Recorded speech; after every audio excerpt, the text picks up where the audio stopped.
All right, guys, we're here with Mille Petrozza from Kreator. Not that he needs any introduction whatsoever. He has been tearing it up with his band for the better part of 40 years in that heavy metal thrash royalty. We're actually here to talk about your new album, Hate über alles. Forgive me if I'm pronouncing that terribly. I'm just getting to... you pronounced it right. That's right? Hate über alles. Yep, absolutely.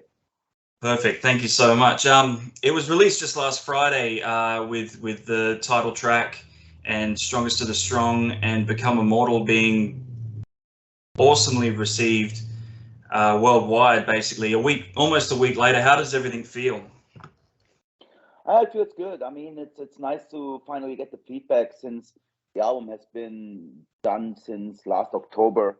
And I was dying to hear the reactions or read the reactions of the fans, because I really think this is one of our most powerful albums. And it's great to see that a lot of people out there feel the same.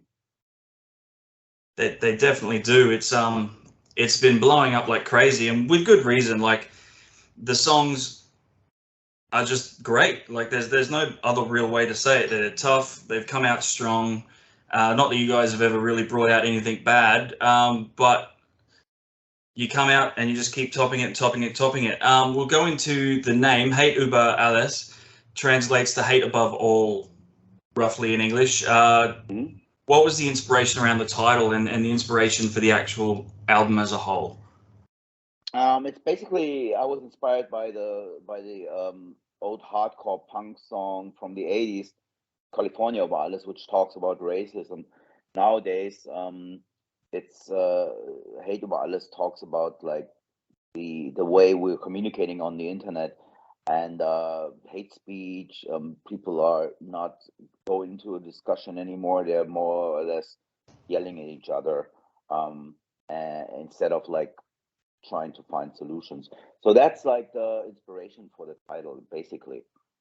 Oh yeah, so it's about the haters and the shit posters, basically, on the internet, causing problems.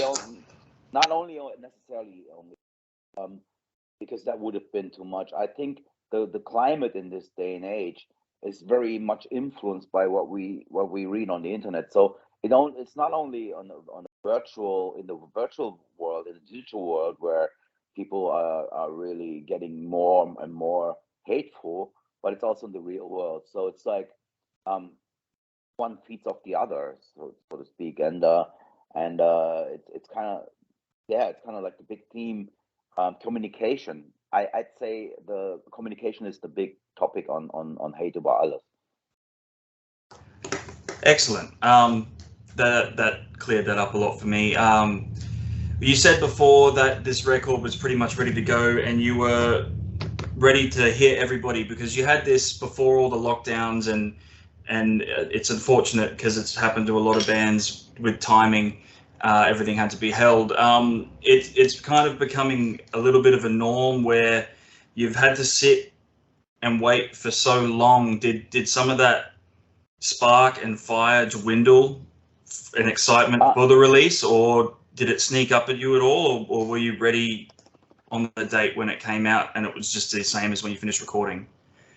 It's a good question. I think that I wouldn't have needed the extra time, and I wouldn't have needed the downtime. Once we started to get in a row. I mean, I constantly write songs, and once I played the songs in 2020, I played the songs to the band, and we got together for rehearsals. We had most of it ready. Then the second lockdown came into the picture, and we decided not to release the album before Corona is at least manageable, like the situation we have now, and so we are able to go back on tour. I think that way we're like, okay, let's wait another however it takes, and it took us almost another year from October 22. October 20 to October 21 till we started the recordings, and we finished the recordings in 21, and of course now we have waited to put the singles out and everything, and now we're here in June 2022, and another year has passed, you know. So it's not that I needed that extra time. We're all kind of like really in a weird situation that the world has never been in before, especially people that work in various different jobs that could be Yeah. at home and but also in us as artists and musicians, we were all put on hold and we had to be very, very patient. And yeah, I took the time and I took the extra inspiration. But also, I have to be honest, I'm more inspired traveling the world, meeting the fans, than sitting at home doing nothing, you know. So Yes, of course. I didn't really need that extra time at home. Yes. With that, where and who with did you do the recording for the album? We did it in Berlin, and we recorded the album with Guitarist. Guitarist is a producer from the US. He has worked with various bands like Power Trip, uh, Ghostmain, unto others, you name them, even Cavalera Conspiracy. So yeah, we heard his stuff and we liked what he did, and we really clicked on a personal level.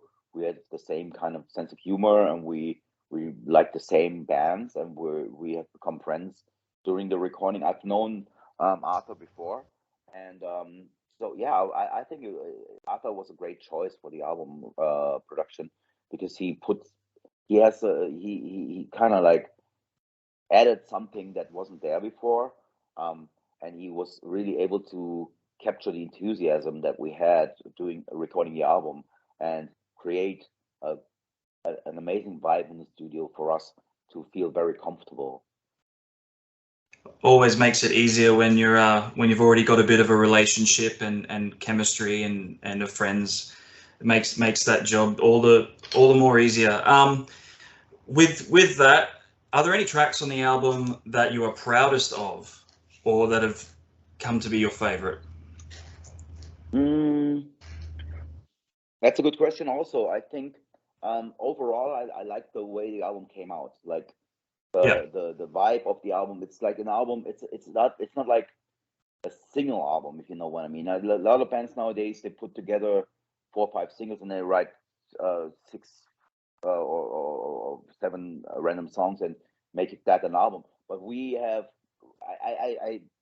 for me, the album is a kind of like almost like a musical journey because it starts with some drum hits and it ends with those drum hits. So it's kind of in a loop, and it's supposed to put you on a strange musical journey full of extreme emotions. So I'd say the whole album is to me very powerful and very emotional. But on the other hand, of course, there's the title track that's really, really working well live. We've played it a bunch of times on the festivals here. We will on the European festivals, we will maybe add another song. But when we go on tour, of course, there will be more songs played off the record. So I at this point, I cannot say which one will be my favorite because it's always like a mix between playing the songs live and seeing the reactions of the audience. But when I listen to the album, I think I like the song Midnight Sun, of course, because it's the first time that we worked with Sophia Portonet, who was an amazing female artist from Berlin, and I like the title track. I like Songs of the Strong. Basically, the singles are my favorite, but also songs like Killer of Jesus, which might be another video or another single in the future, or even a song like Conquer and Destroy. I really like a lot. It's definitely hard to pick when they're all so good. I found it difficult myself.